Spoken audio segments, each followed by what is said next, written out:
U.S. stocks dropped on Friday as worsening inflation expectations kept intact worries that the Federal Reserve's aggressive rate hike path could trigger a recession, while investors digested the early stages of earnings season.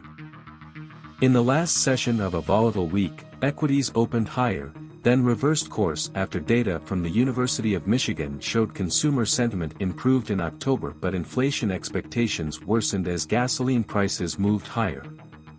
Retail sales data also indicated resilience among consumers.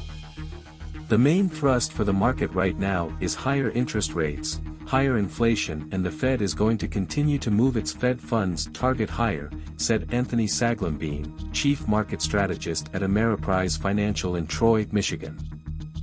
The narrative that we've seen peak inflation is not evident yet, and that's depressing the market.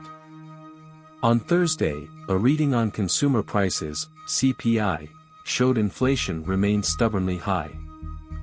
Fed officials have been largely in sync when commenting on the need to raise rates, and St. Louis Fed President James Bullard said in a Reuters interview the recent CPI data warrants a continued front-loading through larger 0.75 percentage point steps, although that does not necessarily mean rates need to be raised above the central bank's most recent projections. The Dow Jones Industrial Average, DJI, fell 403.89 points, or 1.34%, to 29,634.83, the S&P 500, SPX, lost 86.84 points, or 2.37%, to 3,583.07, and the Nasdaq Composite, IXIC, dropped 327.76 points, or 3.08%, to 10,321.39. Friday's decline marked the 37th time the S&P 500 recorded a gain or loss of at least 2%, compared with only 7 such sessions in all of 2021. For the week, the Dow gained 1.15%, the S&P 500 lost 1.56%, and the Nasdaq fell 3.11%. Corporate earnings season started to pick up steam and helped the bank index, SPXBK, which posted a narrow 0.03% gain after quarterly results from JP Morgan Chase & Co., JPM.N, up 1.66%, Citigroup Inc., C.N, up 0.65%, and Wells Fargo & Co., WFC.N, up 1.86%, boosted the shares of each.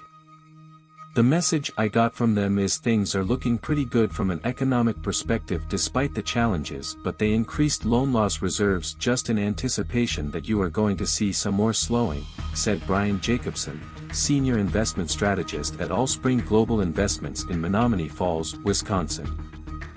United Health gained 0.63% as one of only 3 Dow components to move higher on the day after the health insurer posted better-than-expected quarterly results while raising its annual forecast.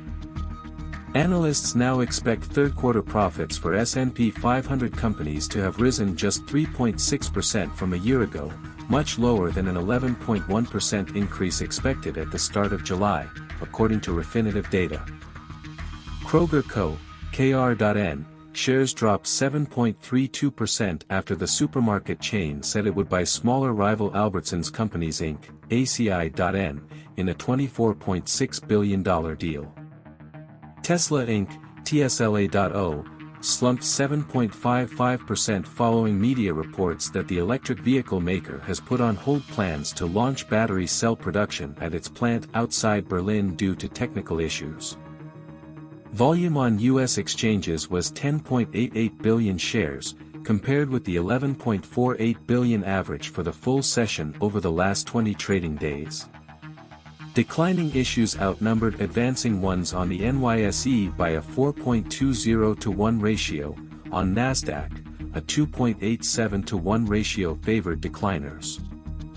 The S&P 500 posted 5 new 52-week highs and 7 new lows. The Nasdaq Composite recorded 71 new highs and 235 new lows.